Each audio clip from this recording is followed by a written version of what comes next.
아주 작은 역할에서도 반전과 역전의 힌트를 찾는 오늘의 썸은 데일리 브리프 시작합니다. 와, 내가 이렇게까지 열심히 한다고 해서 뭐가 달라질까? 서먼 멤버십 회원분들, 혹시 이런 생각 해보신 적 있지 않으세요? 특히나 내가 맡은 역할이 너무 작고 사소하게 느껴질 때 이런 의심이 스멀스멀 올라오곤 하는데요. 배우 김남희 씨도 정말 똑같은 고민을 했다고 합니다. 그런데 말이죠. 그는 단호하게 이야기합니다. 바뀔 수 있더라고요. 와, 단 한 장면으로 인생이 통째로 바뀐 그의 이야기는요. 우리 모두에게 정말 중요한 메시지를 던져주고 있어요. 자, 대체 어떻게 이런 엄청난 변화가 가능했는지 지금부터 한번 제대로 파고들어 보죠. 서먼 데일리 브리프에 따르면요. 김남희 배우가 처음으로 대중에게 얼굴을 알린 게 뭐였냐면요. 이름도 없는 과로사하는 의사라는 단역이었어요. 정말 말 그대로 딱 한 장면에 스쳐 지나가는 그런 역할이었죠. 와, 근데 그 한 장면을 위한 그의 방법이 정말 놀랍습니다. 이 역할에 완전히 빠져보자 결심하자마자 과로사한 의사처럼 보이기 위해 촬영 3일 전부터 씻지를 않았대요. 심지어 촬영 현장에서는 분장도 거절하는 고집을 부렸다고 합니다. 바로 그 지독한 몰입, 기본에 대한 집착이 결국 감독의 마음을 제대로 움직인 겁니다. 그래서 그 결과가 어땠을까요? 여러분, 이게 진짜 대박입니다. 그의 태도에 완전히 감명받은 감독이 그 이후에 미스터 션샤인과 스위트홈이라는 두 개의 초대형 프로젝트에 그를 연달아 캐스팅한 거죠. 정말 보잘것없어 보였던 그 한 장면이 그의 배우 인생 전체의 판도를 뒤집어버린 거예요. 자, 근데요, 이렇게 기본에 충실해서 대박이 났다는 스토리가 배우들한테만 해당되는 건 아니겠죠? 비즈니스 세계에서도 우리는 실패를 통해 기본의 중요성을 깨닫는 아주 놀라운 교훈을 발견할 수 있습니다. 바로 우리에게 너무나 익숙한 브랜드, 유니클로 이야기에서 말이죠. 지금이야 뭐 전 세계적인 브랜드지만요. 유니클로의 창업자 야나이 다다시의 길이 처음부터 꽃길이었던 건 아니었습니다. 오히려 그는 사업 초기에 정말 뼈아픈 실패를 맛봐야만 했죠. 여기서 그의 실패와 성공이 정말 극명하게 갈리는데요. 한번 보세요. 실패했던 2호점 로큰롤 카페는요. 창업자 개인의 취향으로 가득 찬 공간이었어요. 옷가게의 햄버거랑 당부대라니 좀 복잡했죠. 반면에 성공 모델이었던 교회 매장은 어땠냐? 아주 심플했습니다. 철저하게 고객의 필요에 맞춘 옷 전문 창고. 아, 핵심이 바로 이거였구나. 이 가게는 누구를 위한 것인가 하는 그 기본 말이에요. 그리고 이 로큰롤 카페의 실패는 그냥 뭐 아주 아쉽다 이 정도 수준이 아니었습니다. 무려 7천만 원.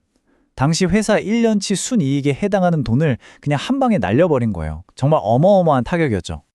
야나이 다다시는 제가 자만했습니다라고 솔직하게 인정합니다. 근데 진짜 중요한 건 그 다음 말이죠. 실패했을 때 저는 그 이유를 항상 끝까지 생각합니다. 바로 이겁니다. 이 처절한 실패 덕분에 저렴한 캐주얼웨어 창고라는 컨셉은 맞았는데 비싼 도심이라는 장소가 틀렸구나 하는 비즈니스의 가장 근본적인 원인을 깨닫게 된 거예요. 그는 이 뼈아픈 교훈을 바탕으로 자신의 가설을 바로 테스트하기 시작했습니다. 그랬더니 진짜 금맥은 번화한 도시가 아니었던 거예요. 오히려 차를 가진 가족 단위 고객이 찾아오기 쉬운 교외 지역, 바로 여기서 대박이 난 거죠. 결국 실패가 오히려 핵심 비즈니스 모델이라는 기본을 훨씬 더 단단하게 만들어준 셈입니다. 자, 연기에서 비즈니스까지 와봤습니다. 이번에는 또 다른 세계, 바로 투자의 세계로 한번 넘어가 볼까요? 정말 놀랍게도 여기서도 똑같은 원칙이 성공의 핵심 열쇠로 작용합니다. 바로 인내심과 기본기라는 두 단어 말이죠. 워런 버핏이 극찬했던 전설적인 투자자 루이스 심슨입니다. 그는 투자를 예술이라고 표현했어요. 왜냐하면 인간의 심리와 감정이 너무나 깊게 들어가기 때문이죠. 그리고 바로 이 감정 때문에 대부분의 사람들이 조급해하고 인내심을 갖지 못해서 투자에 실패한다고 딱 짚어냅니다. 20. 자, 화면에 이 숫자 20이 딱 떴습니다. 서먼 멤버십 회원분들, 이게 대체 뭘 의미하는 숫자일까요? 이게 바로 워런 버핏이 루이스 심슨에게 전수한 투자 철학의 핵심 중의 핵심입니다.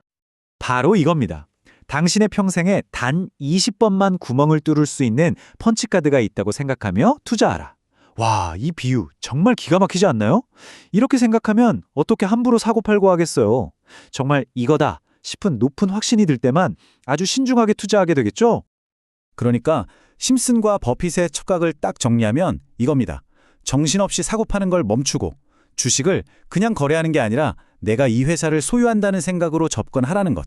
그리고 길게 보면 시장은 결국 합리적이라는 믿음을 갖고 꾹 참고 인내하라는 겁니다.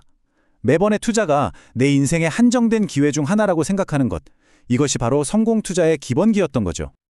자, 지금까지 우리는 연기, 비즈니스, 그리고 투자라는 각기 다른 세 분야의 이야기를 살펴봤습니다.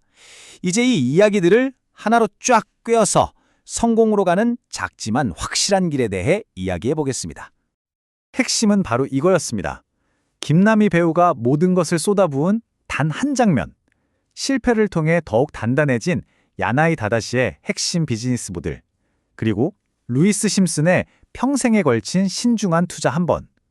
이들 모두는 뭔가 거창한 걸 쫓은 게 아니었어요. 오히려 가장 작고 가장 본질적인 것에 집중함으로써 성공의 문을 활짝 열었습니다. 지미 카터 전 미국 대통령은 이런 말을 남겼습니다. 쉬운 삶과 훌륭한 인격은 동시에 가질 수 없다. 어쩌면 성공도 마찬가지 아닐까요? 어려움을 피하기보다는 기본에 충실하면서 묵묵히 내 앞에 놓인 과제에 도전하는 과정 속에서 진짜 성장이 이루어지는 법이니까요. 너무 거창한 목표보다는 때로는 사소하지만 중요한 기본들에 충실할 때 변화의 에너지가 생겨나는데요. 부디 멤버십 회원분들께서는 각자의 역할에 충실한 하루 보내시길 바라옵니다. 늘 감사합니다. 지금 서먼 멤버십 회원분들의 인생에서 가장 집중해야 할 바로 그 단 한 장면은 무엇인가요?